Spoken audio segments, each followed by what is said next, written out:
கோர்ட்ல வந்து நின்னுட்டு என்ன யோசிக்கிற நீ? அம்மா கோவப்பட்டா படட்டும், நான் அவங்க பையன். இதை எப்படி சமாளிக்கணும்னு எனக்கு தெரியும். நான் சமாளிச்சுக்கிறேன். நீ இங்கிருந்து போக போறவ. சோ உன் மேல கோவப்படுவாங்கன்னு நீ ஃபீல் பண்ணாத. புரிஞ்சுதா? எப்படிங்க ஃபீல் பண்ணாம இருக்க முடியும்? இந்த வீட்டுக்கு அத்தை தான் ஆசைப்பட்டு என்ன மருமகளா கூட்டிட்டு வந்தாங்க. உங்க கூட நான் சந்தோஷமா வாழணும்னு ஆசைப்பட்டாங்க.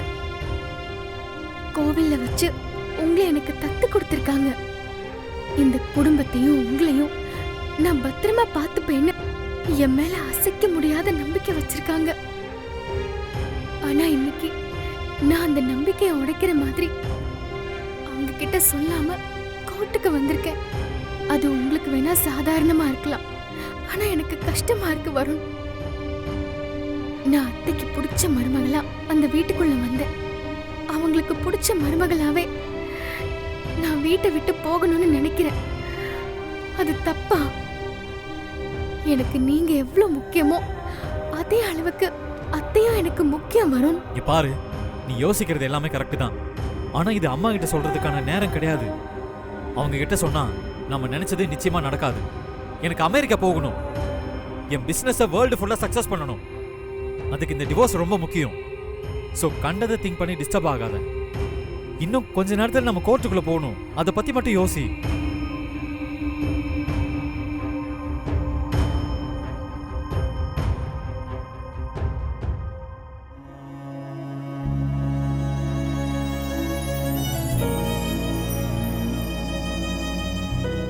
கடவுளே, வருண் சந்தோஷத்துக்காக நான் டிவோர்ஸ்க்கு சம்மதிச்சிட்டேன்.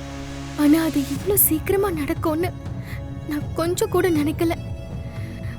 வருண் கூட வாழணும்னு எனக்கு ஆசையா இருக்கு.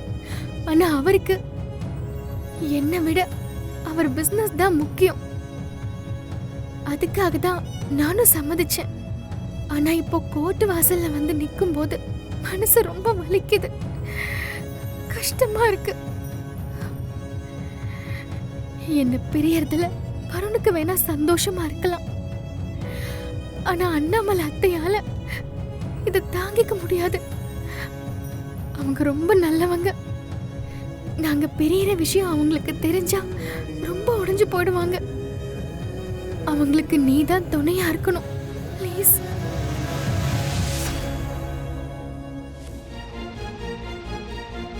சார் எல்லாம் ரெடியா சார்? எல்லாம் ரெடி தான் சார் இருக்கு. சீனியர் வந்துட்டோம், பேசிடலாம். இந்த சீனியர் வந்துட்டார் சார். Hello sir. சார் இவங்க தான் அந்த டிவோர்ஸ் கேஸ் சார். ஓ, இவங்க தான் அந்த மியூச்சுவல் டிவோர்ஸ் கேஸா? என்னப்பா வருண், உங்க ஒய்ஃப் கிட்ட எல்லாம் தெளிவா பேசிட்டீங்கல்ல? எந்த ஒளிவு மறைவும் இல்லையே? எல்லாமே தெளிவா சொல்லிட்டேன் சார். எந்த ஒளிவு மறைவும் இல்லை. நல்லதா போச்சு. வெண்ணிலா, உனக்கு இதுல எல்லாம் சம்மதம் தானே?